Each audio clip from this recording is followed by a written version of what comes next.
মা দিবস এলে পৃথিবীটা হঠাৎ খুব অন্যরকম মনে হয়। সামাজিক যোগাযোগ মাধ্যম জুড়ে মায়ের ছবি, মায়ের হাসি, মায়ের হাতের রান্না, তার কণ্ঠের গল্প, সব কিছু যেন একসাথে এসে বুকের ভেতর কোথাও ধাক্কা দেয়।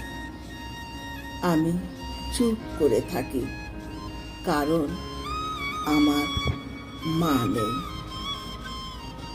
নেই শব্দটা খুব ছোট, কিন্তু এর ভেতরে কত নিঃসঙ্গ রাত, কত না বলা কান্না, কত বিষণ্ণ দুপুর লুকিয়ে থাকে তা কেউ জানে না।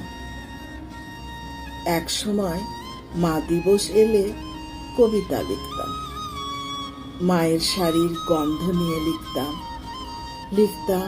তার কপালের ঘাম, তার নিঃশব্দ ত্যাগ, রাত জেগে আমার জন্য অপেক্ষা করা দুটি চোখের কথা।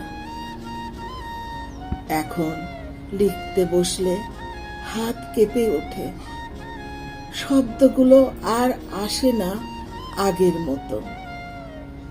কলমের নিবে জমে ওঠে শুধু এক ধরনের নীরবতা, কারণ কবিতা তো শুধু শব্দ নয়, কবিতা এক সময় মায়ের কোলের মতো আশ্রয় ছিল। আজ সেই আশ্রয় নেই।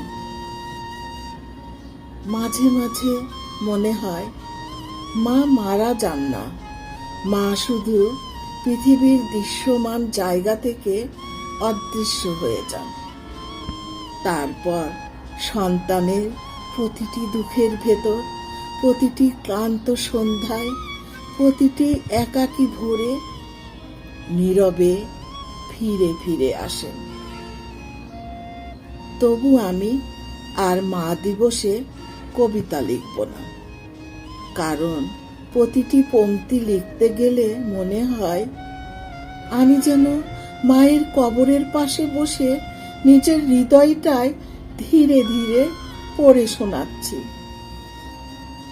আর কিছু কষ্ট আছে যেগুলো ভাষা হয়ে উঠতে চায় না, শুধু চোখের ভেতর নিঃশব্দে বৃষ্টি হয়ে ঝরে।